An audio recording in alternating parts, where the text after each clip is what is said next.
السلام علیکم۔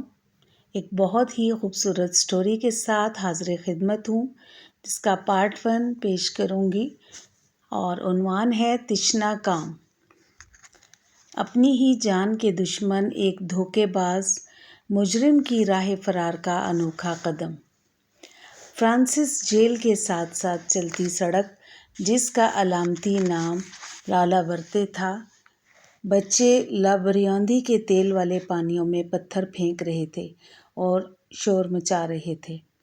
پولیس والے نے بیزار ہو کر کھڑکی بند کر دی۔ وہ کافی پریشان لگ رہا تھا۔ اس نے کھڑکی پر انگلیاں بجائیں، پھر مڑا اور بیڈ پر بیٹھے اس شخص کی طرف قدم بڑھایا۔ یہ تمہارے لیے بہتر ہوگا اگر تم اعتراف کر لو۔ تمہارے ڈیفینس کی بنیاد ہی مضحکہ خیز ہے۔ اگر تم اپنے جرم کا اقرار کر لو تو میں یقین دلاتا ہوں کہ تم اب بھی اپنی کھال بچا سکتے ہو۔ میں آپ سے کہہ رہا ہوں، میں بے قصور ہوں۔ اس آدمی کے چہرے پر گھبراہٹ تھی۔ اس کے بال سامنے سے اڑ چکے تھے، جس کے باعث پیشانی کچھ زیادہ ہی کشادہ لگ رہی تھی۔ اس کی گہری آنکھیں بے چین لگ رہی تھیں۔ ایک دوسرے پولیس والے نے، جو بیڈ پر بیٹھا تھا، کندھے اچکائے لیکن کچھ بولا نہیں۔ تم جھوٹ بول رہے ہو، پہلے پولیس والے نے بات جاری رکھی۔ اب بول بھی دو، تم نے اپنی کزن کو کیوں مارا؟ میں بے قصور ہوں۔ اس شخص کا نام مارسل لیموئن تھا۔ کانپتے ہوئے ہاتھ سے اس نے سگریٹ ہونٹوں تک بڑھایا۔ اس کی انگلیاں لمبی اور پتلی تھیں اور اس کے داہنے انگوٹھے پر سرخ نشان تھے۔ یہ خون نہیں تھا بلکہ ورمیلین پینٹ تھا۔ لیموئن ایک فنکار تھا۔ نازک جسم کے باوجود اس کے اعصاب مضبوط تھے، لیکن انسپکٹرز نے یہ مانتے ہوئے کہ وہ بس پھٹ پڑنے کو ہے، دباؤ برقرار رکھا۔ تم نے ایسا کیوں کیا؟ تمہارا مقصد کیا تھا؟ میں نے کچھ نہیں کیا۔ اس کی آواز پہلے کی نسبت پرسکون تھی۔ اس پولیس والے نے غصے کے عالم میں اپنا ہاتھ یوں اٹھایا جیسے وہ اسے مارنے والا ہو۔ تم مجھ پر یوں دباؤ نہیں ڈال سکتے، یہ قانون نہیں ہے۔ لیموئن کی آواز چیخ سے مشابہ تھی۔ انسپکٹر نے اپنا بازو نیچے کیا، چمنی میں تھوکا اور بولا، دیکھو لیموئن۔ مگر لیموئن اپنے اعصاب کھو بیٹھا تھا۔ وہ اٹھا اور دروازے کی طرف بھاگا۔ ہے تم کہاں جا رہے ہو؟ بہت ہوا، میں بے قصور ہوں، کتنی بار بتا چکا ہوں۔ مجھے حق ہے کہ میں مزید تمہارے سوالوں کے جواب دینے سے انکار کر دوں۔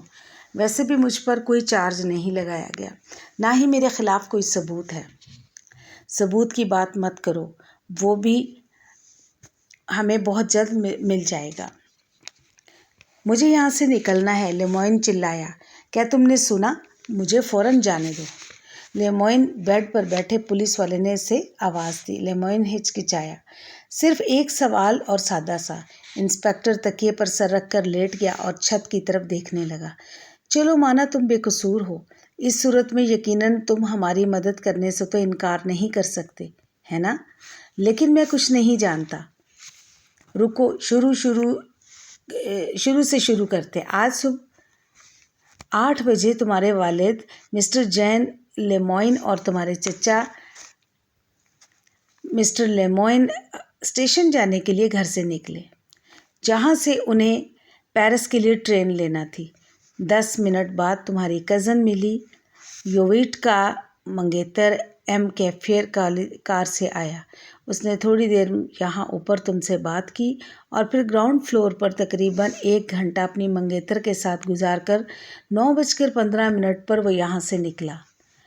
ملی اسے گیٹ تک چھوڑنے بھی گئی تھی، پھر اپنے کمرے میں واپس چلے گی۔ تب سے تم اپنی کزن کے ساتھ گھر میں اکیلے تھے۔ دونوں نوکر، جین نول اور اس کی بیوی، اپنے گھر کے سامنے والے باغ میں کچھ کام کر رہے تھے۔ ہمیں کئی گواہوں سے معلوم ہوا ہے کہ جین اور اینا 10:30 بجے تک گارڈن میں ہی رہے۔ اور جب دوپہر کے کھانے کی تیاری کے لیے اندر گئی تو اس نے ملی کو اس حال میں دریافت کیا کہ وہ کمرے کے فرش پر زخمی حالت میں پڑی تھی۔ اینا نے بھاگ کر اپنے شوہر کو بلایا۔ کچھ پڑوسی دوڑتے ہوئے آئے۔ ڈاکٹر کو بلایا گیا۔ معائنے کے دوران پتہ چلا کہ ملی کی دائیں کن-پٹی پر ایک کند آلے سے وار کیے گئے تھے، مگر وہ آلہ کہیں دریافت نہ ہو سکا۔ مارسل لیموئن نے بے چینی سے اپنا وزن ایک ٹانگ سے دوسری ٹانگ پر منتقل کیا۔ اس وقت اس کے بیڈ کے پاس ایک ڈاکٹر ملی یویٹ کے انکل اور اس کا منگیتر بھی موجود تھا جب وہ زخموں کی شدت سے بے ہوش ہو گئی تھی، لیکن جس وقت وہ نیم بے ہوش تھی تب ہر چیز کو 20 بار دہرانے کا کیا فائدہ؟ مارسل لیموئن نے غصے سے پوچھا۔ تم مجھ سے وہ پوچھو جو تمہیں پوچھنا ہے۔ میں وہیں آ رہا ہوں۔ گھر کی عقبی اور اطراف کی تمام کھڑکیاں اندر سے بند تھیں۔ گھر کے ملازم میاں بیوی سامنے کی طرف تھے۔ انہوں نے کسی کو داخل ہوتے نہیں دیکھا۔ جب ہم نے تحقیق کی تو پتہ چلا کہ گھر کے اندر کوئی چھپا ہوا بھی نہیں تھا۔ 9:15 بجے تک ملی زندہ تھی اور 10:30 بجے تک وہ تقریباً مردہ پائی گئی۔ 9:15 سے 10:30 کے درمیان صرف وہ لوگ گھر کے اندر تھے، تم اور تمہاری کزن۔ اگر حملہ آور تم نہیں تھے تو مجھے بتاؤ کہ وہ کون تھا اور اس نے یہ کیسے کیا؟ یہ میں کیسے بتا سکتا ہوں؟ لیموئن کے لہجے میں حیرت تھی۔ ان سوالوں کے جواب تلاش کرنا تمہارا کام ہے۔ میں پولیس والا نہیں ہوں، میں ایک پینٹر ہوں۔ وہ ایزل پر رکھے کینوس کے پاس گیا۔ یہ اس کا تازہ ترین کام تھا، ایک طرح کا ڈراؤنا خواب۔ جنگل جس میں سڑتا ہوا سبزہ تھا اور بیچ میں ایک پیلا تالاب، مکمل طور پر ایک خیالی منظرنامہ۔ میں اس پینٹنگ پر کام کر رہا تھا، میں نے کچھ نہیں سنا، مجھے صرف ملازموں کی چیخوں سے حملے کا علم ہوا۔ میں تسلیم کرتا ہوں کہ ہر چیز میری طرف اشارہ کرتی ہے، لیکن میں بے قصور ہوں۔ میں نے بھلا ملی کی جان لینے کی کوشش کیوں کی ہوگی؟ میں تو اس سے پیار کرتا تھا۔ میرا مطلب ہے وہ میری کزن ہے، اور ایک لمحے کے لیے یہ مان بھی لیا کہ اس سب کے پیچھے میرا کوئی مقصد تھا، تب بھی میں پاگل تو نہیں تھا کہ ایسے وقت میں اس پر حملہ کرتا جب سب یہ جانتے تھے کہ میں ملی کے ساتھ گھر میں اکیلا ہوں۔ اسی لمحے دروازہ کھلا اور ایک خوش شکل نوجوان دروازے میں موجود ہوا۔ یہ کیفر تھا، ملی کا منگیتر۔ یہ بڑی کار کمپنی کا سیلز مین تھا۔ جلدی کیجیے، ملی کو ہوش آ گیا ہے، اس نے آتے ہی ہیجان خیز لہجے میں ان تک اطلاع پہنچائی اور پلٹ کر واپس دوڑا۔ وہ دونوں فوراً ہی اپنی جگہ سے اچھل کر نیچے کی طرف بھاگے۔ پولیس کو آتے دیکھ کر ڈاکٹر کچھ بڑبڑایا تھا۔ ملی نے آنکھیں کھولی تھی۔ انسپکٹر اس پر جھکا۔ کیا تم مجھے سن سکتی ہو؟ کیا تم ہمیں بتا سکتی ہو تم پر حملہ کس نے کیا؟ اس کی پلکیں پھڑپھڑانے لگی تھیں، پھر اس کے ہونٹ ہلے، شاید وہ بات کرنے کی کوشش کر رہی تھی۔ ڈاکٹر اور انسپکٹر ایک ساتھ اس پر جھک گئے اور دونوں نے اس کی ہلکی سرگوشی میں آواز سنی، میرے ماموں۔ انسپکٹر نے فوراً ہی سب کو کمرے سے نکلنے کو کہا۔ ڈاکٹر نے ملی کی بے نور آنکھوں پر ہاتھ رکھ دیا۔ ملی ایک خوبصورت لڑکی تھی۔ چھوٹے بالوں کے ساتھ اس کی شکل اس معروف فلمی اداکارہ سے ملتی تھی جس نے جوانی میں ہی موت کو گلے لگا لیا تھا، بالکل اس کی طرح۔ اس کا سنگ مرمر سا سفید چہرہ ابھی سے ٹھنڈا پڑنے لگا تھا۔ تو یہ ماموں تھے، انسپکٹر نے ایک گہری سانس لے کر کہا، اور اب ہمیں محرک تلاش کرنا ہے۔ آہ، کیا غیر معمولی کیس ہے۔ لیموئن اور ڈاکٹر خاموش کھڑے ملی کے بے جان چہرے کو تک رہے تھے۔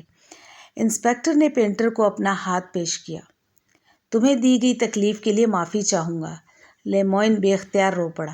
اس کیس میں واقعی ایک مسئلہ تھا، مگر اس طرح کا نہیں جیسے اس انسپکٹر کو توقع تھی، یعنی قتل کا محرک، کیونکہ یہاں وہ واضح تھا۔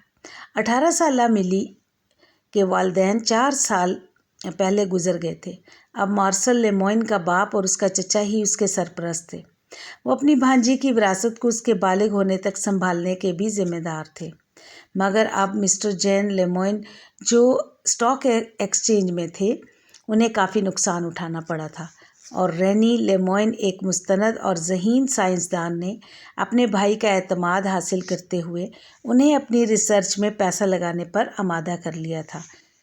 یہ ایک شاندار ایجاد ہوتی، ایک انتہائی ہلکا الیکٹریکل کنڈنسر جو ہوائی جہاز لے جانے والے بڑے ایندھن کے ٹینکوں کو راتوں رات تبدیل کرنے کے قابل تھا اور ان کی رینج کو 2 گنا کر سکتا تھا، اور ظاہر ہے اس سے ہونے والے منافع کی توقع بھی بہت زیادہ تھی۔ در حقیقت ان کا کوئی بے ایمانی کا ارادہ نہیں تھا۔ ٹیسٹ مہنگے تھے، مگر اس سے انہیں کامیابی کی 100% امید تھی۔ تو ملی کی دولت میں سے 2 لاکھ فرانک لینا کوئی برا آئیڈیا نہیں تھا، کیونکہ جو ہی انہیں اس ٹیسٹ میں کامیابی ملتی وہ یہ رقم 2 گنا کر کے بھی ملی کو واپس کر سکتے تھے۔ انہوں نے ملی سے اس قرض کے بارے میں بھی بات کی تھی، تاکہ بعد میں اکاؤنٹ کی تفصیلات سامنے آنے پر انہیں کسی پریشانی کا سامنا نہ کرنا پڑے۔ ملتے ہیں پارٹ 2 میں۔ بہت بہت شکریہ جی۔